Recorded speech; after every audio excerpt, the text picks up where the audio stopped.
Saludo a todos. A ver, dentro de los textos que seleccioné para estas Olimpiadas, tengo exactamente 5. Vigilar y castigar, Michel Foucault. Así habló Zaratustra, de Friedrich Nietzsche.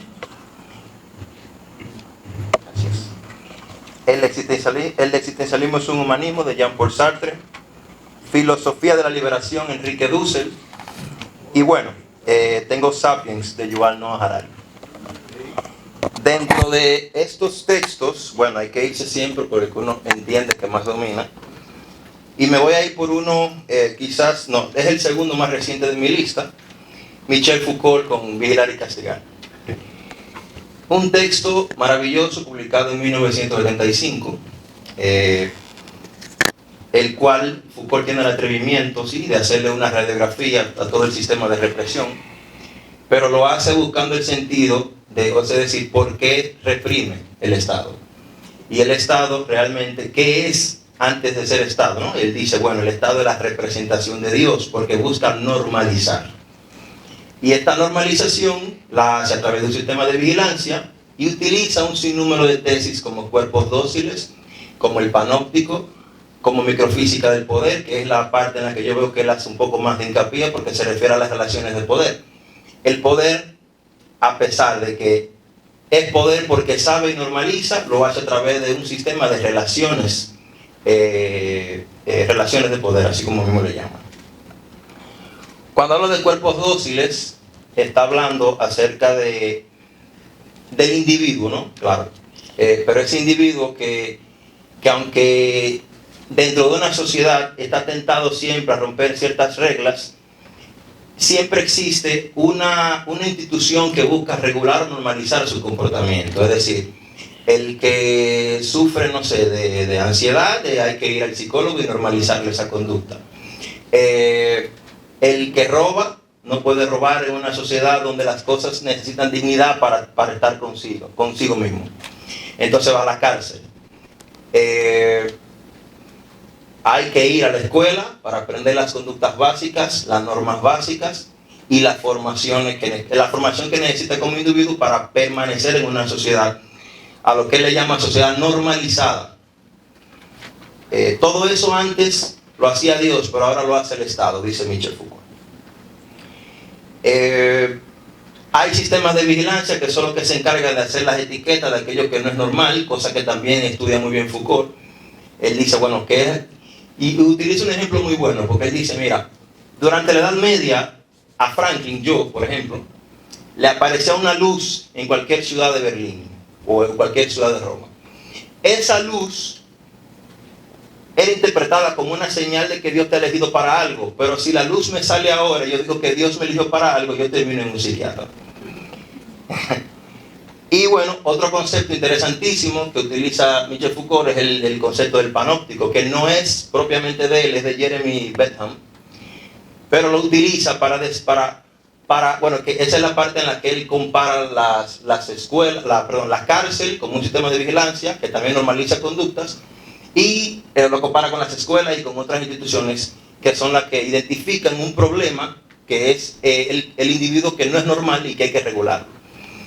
Y ese concepto de panóptico es aquella torre que se encuentra en el centro de las cárceles que permanentemente vigilan. Y como permanentemente vigilan, entonces permanentemente regulan. Muchas gracias. A propósito del panóptico y de esa idea formidable que usted ha manejado del poder, que es interesante que usted lo haya traído a la mesa porque por lo general cuando hablamos de poder aquí pensamos en el poder ejecutivo, no en el poder como estructura. Pero la preocupación que quiero plantearle no se refiere a ese caso práctico, sino más bien a ¿qué cree usted? ¿Estamos condenados a ser libres o el poder es un invariante y una necesidad inmanente de la condición humana?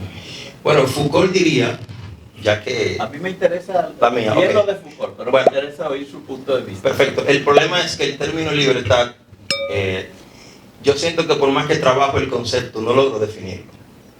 Porque si la libertad implica, por ejemplo, yo cometer acciones que limiten su libertad, entonces yo estoy siendo libre, pero de una manera egoísta. Yo entiendo que entonces, si nos basamos en esa definición, que es la que tengo y la que manejo, entonces yo creo que sí, que todo individuo tiene la capacidad de ser libre. Y si, como usted saca la pregunta de este texto, si estamos hablando de que existe un ente regulador, es posible que mi libertad también sea regulada. Yo puedo estar preso, pero fui libre de hacer lo que quise. Yeah. Bueno, vigilar y castigar es un texto que surge en un momento determinado europeo, donde ya se ha pasado la Segunda Guerra Mundial, etc. Pero nosotros quisiéramos saber cómo tú vinculas esta obra y estos dos conceptos a la situación actual. ¿Tú crees que hay algo de actualidad en ese libro? Cuando usted me dice la obra es vigilar y castigar, Sí. ¿y los dos conceptos? No, vigilancia y castigo. Ok. El Sí. panóptico, por ejemplo. Panóptico, sí. Ok, entonces usted me pregunta, perdón, ¿me puede repetir la pregunta? Sí, no, es decir, vamos a ver, ese texto tiene una serie de conceptos, de categorías, de tesis.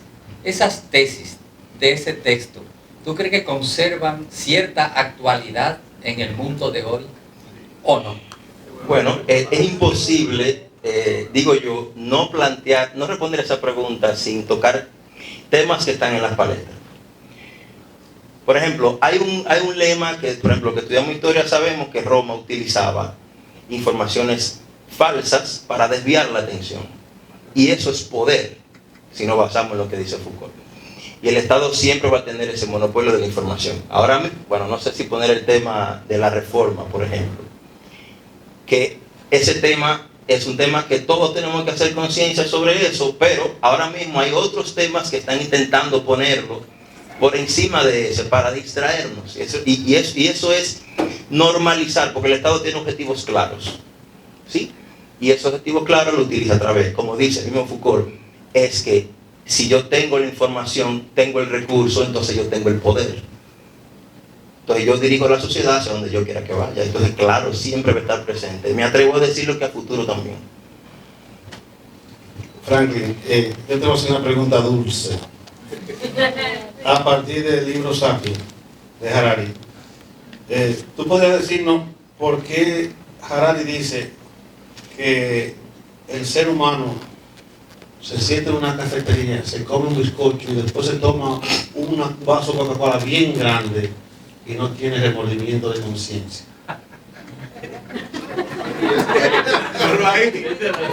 Eso es dulce porque habla de bizcocho y de refresco. A ver, usted con la a ver, ¿cómo se dice? O sea, la pregunta es textual. El contexto. Sí. Ajá. Es como lo que dijo antes de la pregunta, ya hizo que la pregunta se respondiera. Por la cantidad de azúcar que está ingiriendo. Obviamente genera adicción. Y una de las cosas que Harari plantea es, hablando de Sapiens, no de Modeus, Sí, ni el otro, exacto. es el tema de la adicción. Pero me está chocando cómo esa pregunta entra en este contexto. O sea, ¿por qué no siente remordimiento? Bueno, porque le gustó lo que comió. Bien, el siguiente. Muy bien.